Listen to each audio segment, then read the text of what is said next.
this team since late June, and I'm as local can get without being born here. So hello. I really started supporting Elizabeth Warren when she came out in April with her Essence op-ed, talking about Black maternal health and stuff like that, and I had never heard that from a candidate really address the needs of my community and someone that looks like me, which is why I am all in for Liz.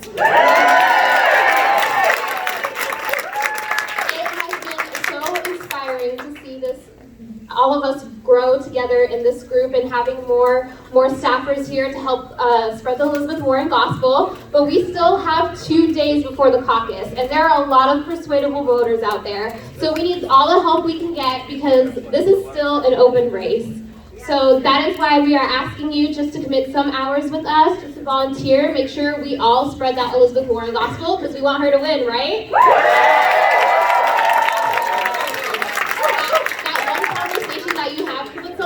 Can make or break it right now. So timing is of the essence. Just letting you all know that we also have one of Elizabeth Warren's last town halls, which is tomorrow starting around 4:45 p.m. at the Park County Amphitheater. Please go out to see her and her last hurrah here. And without further ado, I am here to introduce Representative Joaquin Castro.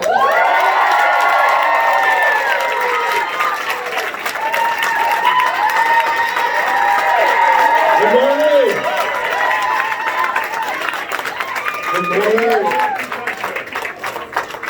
Well, first I want to say, what an incredible night last night. Hands down, Elizabeth Warren won that debate.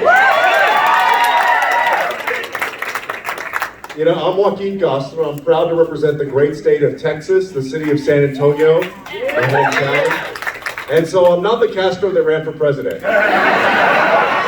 That's my twin brother, Julian. And my brother's been out on the road for Senator Warren in Iowa and New Hampshire, here in California. But you know, I grew a beard so that people could tell us apart. But in case I shave, I want you to know that there's another easy way to tell us apart. If you see my brother on the trail, he's a lot uglier than I am. I'm just kidding. Y'all, you know, when my brother was running, and of course he dropped out of the race in January, but we had a chance to see and get to know pretty much all of the Democratic candidates running for president. And during that time, we came away most impressed with one person, Elizabeth Warren.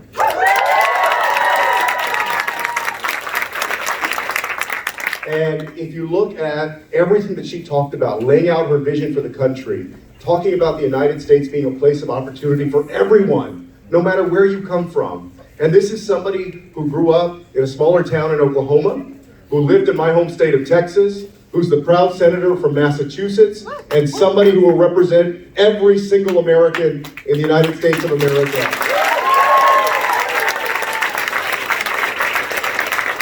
And do it with integrity, and do it in a way that unifies the country instead of divides us up. And you know, she talked a lot about what she stood for and her vision for our country. She contrasted herself with Mike Bloomberg. I know that's an understatement, right?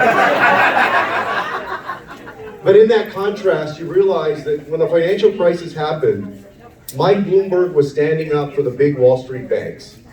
Elizabeth Warren stood up for the American people that were abused by them.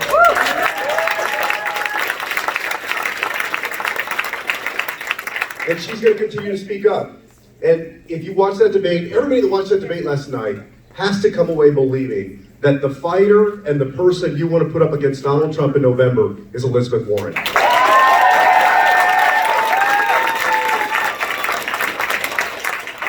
And so every email that you can send, every phone call that you can make, every friend that you can reach out to, every neighbor that you can talk to, y'all know this is going to be a close race, right? Yeah. And we're in it for the long haul. Yeah. We're going all the way.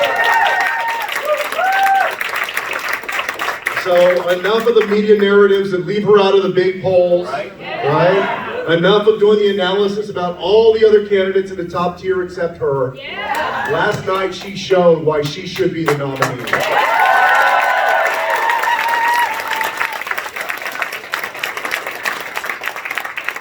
And before I turn it over to my colleague in Congress, Congressman Levin, I want to say this. I want you to think about this.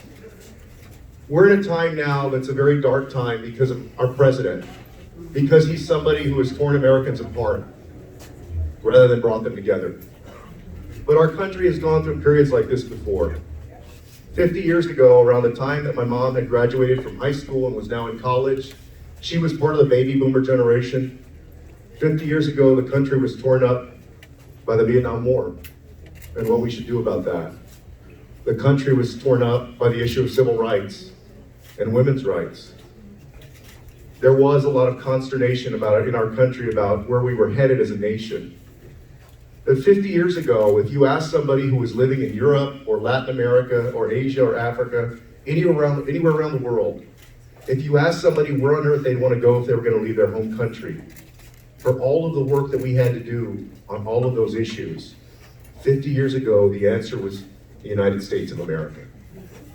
In order to make sure that 50 years from now, when you ask that same question of somebody living halfway around the world, where on earth they'd want to go if they were going to leave their home country, we have to make sure that we elect leaders with integrity, who create opportunity, who treat Americans with respect, who understand America's role in the world.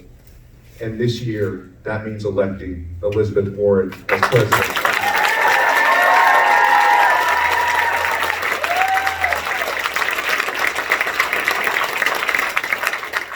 And now it's my pleasure to introduce a real fighter in Congress for working people, a great champion for his home state of Michigan, Congressman Andy Levin.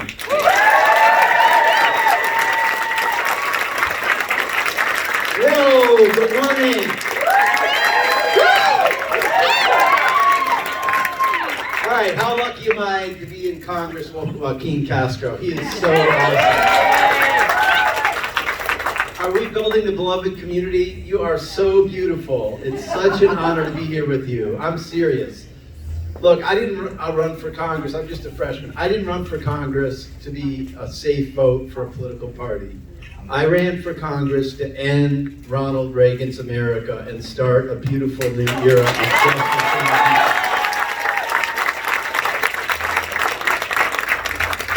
So I'm not going to talk about why Elizabeth Warren is the most awesome candidate, because I have a guess that you might agree with that. But I'm here to testify as a boy from Berkeley, Michigan, suburban Detroit. My district, the 9th District of Michigan, is all suburban Detroit. No city, no rural, just all suburban. And it is mostly Macomb County, Michigan. So after this, you can go look that up, and you'll see that it's got to be one of the top 3 places national reporters go to cover the swing places the most, right? It's literally, my district is where the term Reagan Democrat was coined. Macomb County went twice for Obama, and then for Trump.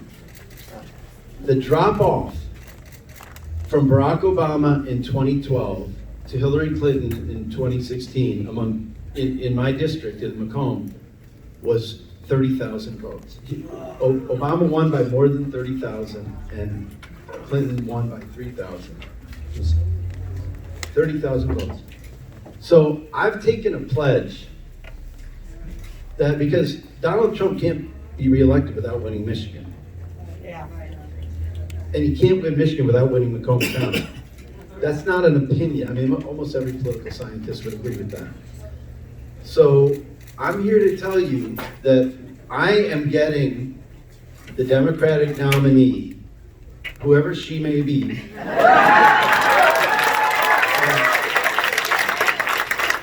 They're going to win the Macomb part of my district by at least 20,000 votes. Therefore, they will win Michigan, and they will be the next president of the United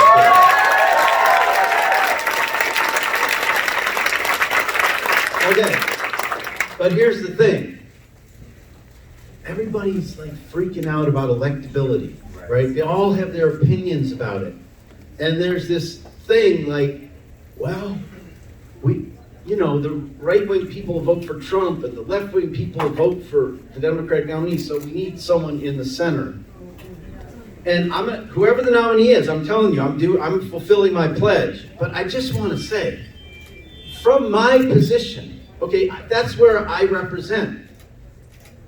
I'm going to tell you who the most electable person is. It's got to be a person who gives it straight to the American people about their own economic interests, about everyone making a living wage, about everyone having health care, about everyone having child care, about everyone being able to afford college. That's what's electable in my district. Donald Trump did not win Michigan because he got so many votes. These are the facts. He got less votes than Mitt Romney. He did. He won Michigan because people didn't show up. They weren't inspired. No one was speaking to them. So I have a favor to ask of you. How many hours do we have left? 2 days? Please help me bring Elizabeth Warren to Michigan with a lot of momentum, because it's going to be a lot easier to fulfill my pledge if Elizabeth Warren is the nominee of the Democratic Party. She's my FBI.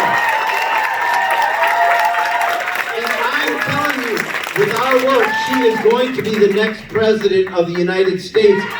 And in January 2021, I want to go back to work. Look, I'm so proud that we've passed all these bills in the House.